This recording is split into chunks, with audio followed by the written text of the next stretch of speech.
the Supreme Court with the party members. What was the outcome of the case? We all saw it. The media men, you were out there. You saw what happened. Isn't it interesting to note that during the election petition hearing, Mr. Mahama and his witnesses were asked several times by the noble judges at the Supreme Court to produce their own collated results, and they were found wanting? Weren't you in this country, media men?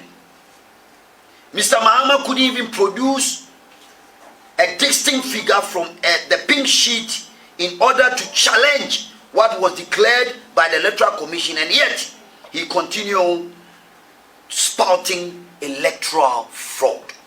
Isn't it interesting? One would have thought that this embarrassment, or the embarrassment by their General Secretary, General Mosquito Addo-Dankwa, who suffered in the hands of the EC lawyers in the full glare of the general public in the national television with regard to the strict proof that he was subjected to will change the minds of the NDC, or to change the minds of, or the utterances of the former president. But Mr. Mahama is still lying, alleging and touting for voter fraud that happened in the 2020 elections. Strangely, he couldn't allege this when he was put before court, but continued to be at talks and no proofs, and yet we are told to swallow this unfounded allegation or conspiracy theory, or what we call squealer propaganda by the former president. Again, if Mr. Mahama claims the presence of the military made the EC to declare the false results, why didn't he tender this evidence when he had the chance to go to court and present this to the noble judges at the Supreme Court? To the extent that the Supreme Court described Mr. Mahama's witnesses, it was so ridiculous that the Supreme Court judges, the noble judges, described his witnesses, including Johnson Addo-Dankwa, Joe Numensa, as fanciful witnesses. When a noble judge describes you as fanciful witness, you are here, you are journalists, you're supposed to know what that means. Very ridiculous. Ladies and gentlemen of the media, while some would speak angrily of this movement as being overly critical of the former president, Ghanaians do not deserve Mr. Mahama to be the former president of the Republic of Ghana, because of his utterances and certain things that come out that's derailing our democratic process in this country. Very, very clear. We can state without any scintilla of doubt that the greatest calamity that has ever befallen this country of ours, the great country of Kwame Nkrumah, the great country of Addo-Dankwa Akufo-Addo, J. Kufuor, Professor Mills, Jerry John Rawlings, occupying the highest office of the land, is one of the greatest calamities that has befallen the country is Mr. Mahama. Why are we saying that? No former president is worth the office that he is occupying by throwing dust at the system that made him. President worth the office once again will chart the course of Mahama as he is charting now. As a matter of fact, Mr. Mahama is showing gross incompetence.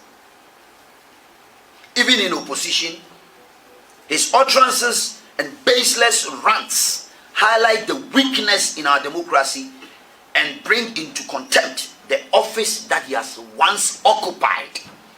The office that made him, the country that made him when he was an assemblyman, the country that made him as a deputy minister, the caretaker president to the president and the former president.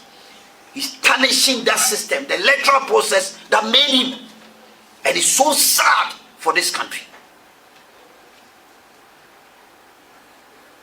We are fully aware that this whole act that the former president is going around doing is for his own selfish parochial interest, not for any other ordinary Ghanaian. But one would have been asking the question, You've been through all these leadership positions in this country. What are you looking for? Is it because of 4 years? Your chances are that to turn this country democracy upside down?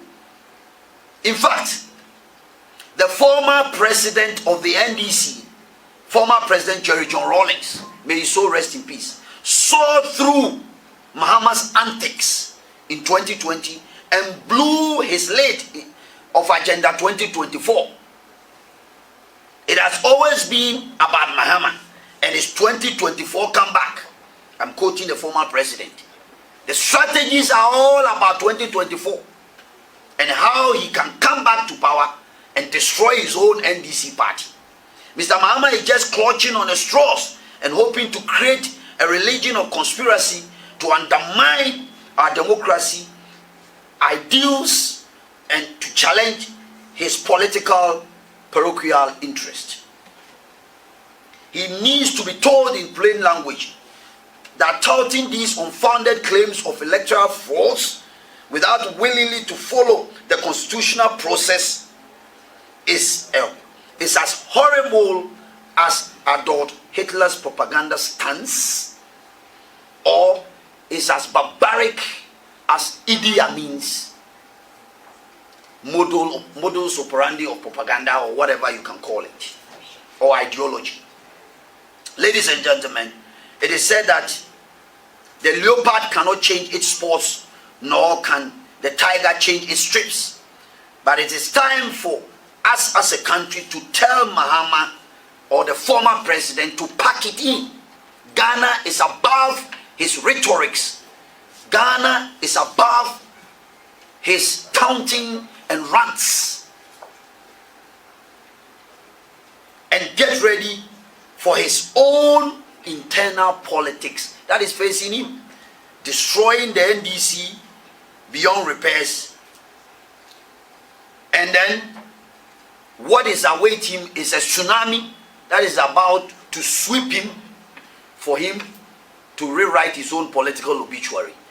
Thank you very much, ladies and gentlemen of the media.